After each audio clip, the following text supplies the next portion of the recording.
Hello dear student, myself Rajat Jain, maths faculty at competition. देखो यार, आज अपन पेपर 1 2024 का डिस्कस करेंगे। थोड़ी सी बात कर लेते हैं, वैसे लाइव में भी कुछ मेमोरी में सवाल सॉल्व कर रहे थे अपन ने, है ना। बट अभी जो एक्चुअल पेपर आ गया उसके अपन सॉल्यूशन देख लेते हैं। जैसे ही टाइम मिला ऑफलाइन की क्लासेस वगैरह लेके अपन बना रहे हैं। अब यार इसमें ना जैसे छोटी दो चार बातें अपन कर लेते हैं। मैथमेटिक्स जो रिलेटिवली बाकी जैसे फिजिक्स की कंपैरिजन में देखा जाए तो आसान आया है। जैसे जेई मेंस में क्या होता है, मैथ्स तो हमेशा टफ ही आता है यार, आपने देखा ही होगा, वो सर्वत्र है ना। वो हमेशा ही ट्रू होने वाली बात होगी, ऐसा नहीं है। बट हाँ, हो सकता है कभी वो गेम खेलने आसान भी देते जेई मेंस, जैसे कि एडवांस ने इस साल दे दिया था 2024 में।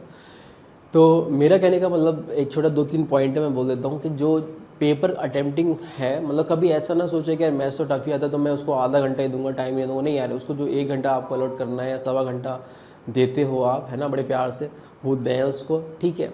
आप ढूंढ के इजी क्वेश्चंस निकालें और उनको करें। वैसा सही इसमें अगर किसी ने ये सोच के गया होगा कि यार मैथ्स तो टफ ही आती है, मैं देख के भी क्या करूँगा, चलो मैं केमिस्ट्री में 1.5 घंटा निकाल देता हूँ, चलो मैं 1.5 घंटा फिजिक्स में, तो बाजे बच गए होंगे, है ना, क्योंकि फिजिक्स टफ आई हुई थी, ऑब्वियस सी बात है। तो इस तरह का अवधारणा बना के अपन ना जाए पेपर में। और मैं तो कहता हूँ जब जो नए एस्पिरेंट्स हैं, ठीक है, अभी तो उन्हीं के लिए बेसिकली मेनली ये वीडियो है, तो उनके लिए भी मैं यही सजेस्ट करूंगा, कभी ऐसा ना सोचे कि एडवांस में मैथ्स हमेशा ही टफ आता है ना। 2017 में भी ऐसा हुआ था कि 17 सवाल थे, 18 सवाल थे, उनमें से 13-14-15 सवाल तो एकदम आसान से, 2-3 सवाल ही जो थे अच्छे थे, ठीक है। वैसा सही लगभग मैं इसको भी रेट करूँगा 2017 के, थोड़ा सा ऊपर नीचे ही है। उसमें भी 3-4 सवाल अच्छे थे, इसमें भी देखोगे तो 3-4 सवाल अच्छे ही हैं, है ना। 17 में से मोटा मोटा आम से देखोगे तो 13-14 सवाल आपसे बन जाएंगे। तो बात सारी यहाँ पे निकल के ये आती है, अगर मैं इसको समराइज़ करूँ तो पहली चीज़, कभी भी इस तरह का धारणा बना के ना जाएं कि हमें जो है पेपर मैथमेटिक्स हमेशा ही टफ आएगा, ठीक है। जेई मेंस में आप देखते हो फिजिक्स रिलेटिवली आसान ही आता है, एक जनरल सा ट्रेंड सा बन गया, बट कभी भी गेम पलट सकता है। तो आप कुछ इस तरह का ना सोचें, आप जो टाइम जिसको जितना देना है वो दें। अब अपने आप वो इजी क्वेश्चन हो ही जाएंगे उस टाइम में, और जो थोड़े ना होने वाले होंगे वो नहीं होंगे, जो जद्दोजहद करने वाले होंगे, बाउंड्री लाइन पे होंगे, वो आप थोड़ा बहुत टाइम दोगे और व्यतीत करोगे टाइम, तो वो खुद पे खुद होते चले जाएंगे। तो बस यही थोड़ी सी बात थी, जिससे कि इस पेपर से बस मैथमेटिक्स के यही सीखने, 2024 का जो एडवांस का मैथ्स का पेपर है उससे ये सीखने को मिल रहा है कि आपको जो भी नए एक्सपीरियंस है ये सोच के ना जाएं कि हमेशा ऐसा ही होता है, हमेशा वैसा ही हुआ है तो आज भी वही होगा। वो तो क्या होगा, वो एट इंस्टेंट आपको दिख जाएगा कि क्या हो रहा है ना।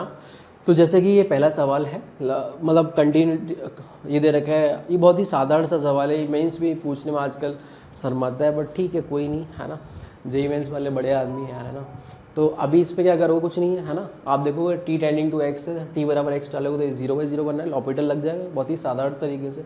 तो लॉपिटल मैंने लगाया तो देखो कितना आ जाएगा, limit t tending to x, है ना, और ऊपर टी के रेस्पेक्ट में डिफरेंशिएट है, एक्स तो एक्स की तरह अप्रोच कर रहा है ना, वो तो फिक्स है, टी वेरिएबल है। तो यहाँ पे कितना आएगा, टी के रेस्पेक्ट में डिफरेंशिएट करोगे तो 10t⁻9 into F X minus X की power 10 into F of F dash T, और नीचे देखोगे तो ये आ जाएगा 9t⁸।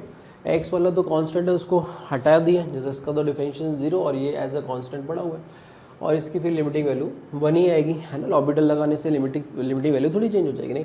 अब जैसे टी बराबर एक्स डालोगे, अब कोई इंटीग्रल फॉर्म है ही नहीं, अब सीधे सीधा वैल्यू डाल दो, टी बराबर एक्स डाल दिया तो ये आ जाएगा कितना, 10x⁻9, और डिवाइड भी कर दो, चलो सेपरेट करके ना, तो 9/x⁻8 आ गया, इंटू एफ एक्स आ गया, और इधर कितना आ जाएगा, x⁻10 into F dash x, और नीचे कितना आ जाएगा 9 इंटू एक्स की पावर कितना 8 है, t⁸ है तो x⁻8 आ जाएगा, दिस इज इक्वल टू। अब थोड़ा सिंप्लीफाई इसको कर लिया तो ये x² हो जाएगा, और इसको करोगे तो ये x हो जाएगा। तो ये बेसिकली आप एक काम करो, एफ एक्स को थोड़ी देर के लिए आप y बोल दो, तो आप देखोगे क्या, और -1 से मल्टीप्लाई कर दो तो ये हो जाएगा कितना, x² y9 dy/dx, है ना, ये आ जाएगा, -1 से मल्टीप्लाई कर दो तो x² डी, इसको dy/dx बोल दोगे, x² dy/dx, और ये माइनस का कितना आ जाएगा 10/9, अच्छा x into y, this is equal to 1। ये कुछ इस तरीके से आ जाएगा, सही बात है। अब देख लो आप यहाँ से dy/dx कितना आ रहा है ना, 9 तो उड़ा दो, है ना, तो ये 9 इधर चला गया, और ये आएगा कितना माइनस का 10/x, तो इसको इधर लपेट लो, है ना, x² से भी डिवाइड लगा दिया, तो ये अपना लीनियर डिफरेंशियल इक्वेशन बन जा रहा है। माइनस का 10/x² किया तो एक कट गया, तो ये आ गया y इज इक्वल टू कितना आएगा, 9 अपॉन एक्स स्क्वायर, बहुत ही सिंपल, इस तरीके से आ जाएगा। अब इसका अगेन वही इंटीग्रेटिंग फैक्टर आप निकालोगे तो वो कितना आ जाएगा, e की पावर इंटीग्रेशन ऑफ माइनस का 10/x dx, जो कि कितना बनेगा e की पावर माइनस का 10 ln x, जो कि आ जाएगा कितना x की पावर माइनस का 10, तो ये आ जाएगा 1 अपॉन एक्स की पावर 10। ये हमारा इंटीग्रेटिंग फैक्टर आ गया। अब जब इंटीग्रेटिंग फैक्टर आ गया तो आगे की चीज़ें अपन कर सकते हैं, है ना। आगे की चीज़ें देखो कैसे करेंगे अपन, क्या होता है y इंटू इंटीग्रेटिंग फैक्टर, तो y तो हमारे पास ये है, इंटू इंटीग्रेटिंग फैक्टर कितना आ गया x की पावर 10 ऐसे करके, है ना। This is equal to integration of जो भी हमारा राइट में रहता है 9 अपॉन एक्स स्क्वायर, तो 9 अपॉन एक्स स्क्वायर हो गया, इंटू इंटीग्रेटिंग फैक्टर कितना आ गया 1 अपॉन एक्स की पावर 10 इंटू डी एक्स, तो ये बनेगा कितना 9 इंटू एक्स की पावर माइनस का 12 डी एक्स, तो ये आ जाएगा कितना माइनस का 9। अच्छा देखो इंटीग्रेट करोगे सिंपल तो माइनस का 11 और नीचे भी कितना आ जाएगा माइनस का 11, सही बात है। तो ये कुछ इस तरीके से आ जाएगा, एक प्लस का कांस्टेंट आ जाएगा।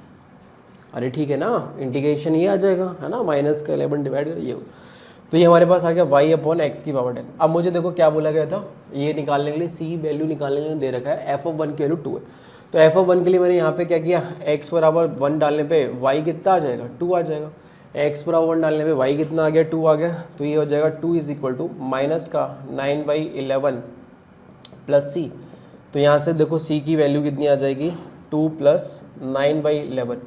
कोई मिस्टेक वगैरह हुई हो तो चेक कर लेते फटाफट, मैंने यार माइनस से मल्टीप्लाई किया था ना, तो एक माइनस यहाँ पे भी आएगा, सही बात, ये अपन से मिस हो, क्लियर है, एक माइनस यहाँ पे भी आ जाएगा। अब ठीक है, तो यहाँ पे भी एक माइनस आ जाएगा, एक माइनस यहाँ पे भी आ जाएगा और ये फिर प्लस हो जाएगा, एंड यहाँ पे आ जाएगा कितना 9/11 प्लस सी, तो सी की वैल्यू कितनी आ जाएगी बिल्कुल 2 माइनस 9/11 और ये हमारा सी बन जाएगा। This is equal to C equal to कितना आ गया 22, है ना, 22 में से चला गया तो 13/11, तो सी की वैल्यू निकल आई। तो इस तरीके से बड़े आराम से आप यहाँ पे काम कर सकते हो, सही है। तो अगर अपन देखें तो यहाँ से सी निकल जाएगा तो फिर सब कुछ हो ही गया अब तो, है ना। अब तो बस हमारे पास जो आया वो कितना आ गया, देखो फटाफट y is equal to 9/11, x की पावर 10 से मल्टीप्लाई कर दिया तो ये कितना आ जाएगा 1/x, है ना, एक बच जाएगा ना -1, और ये आ जाएगा प्लस का 13/11 x की पावर 10, तो यार ये अपना आंसर बनेगा, सही है। ये प्लस का ही है, सभी माइनस नहीं है ना, ये बना। तो कितना आ गया आंसर, वही कौन सा आ रहा है 9/11 प्लस का ही है, तो 9/11 और नीचे x 13/11, तो ये आंसर आ जाएगा b। तो इसका आंसर देखो क्या हो जाएगा b हो जाएगा, है ना। चलो यार अगला क्वेश्चन देखते हैं।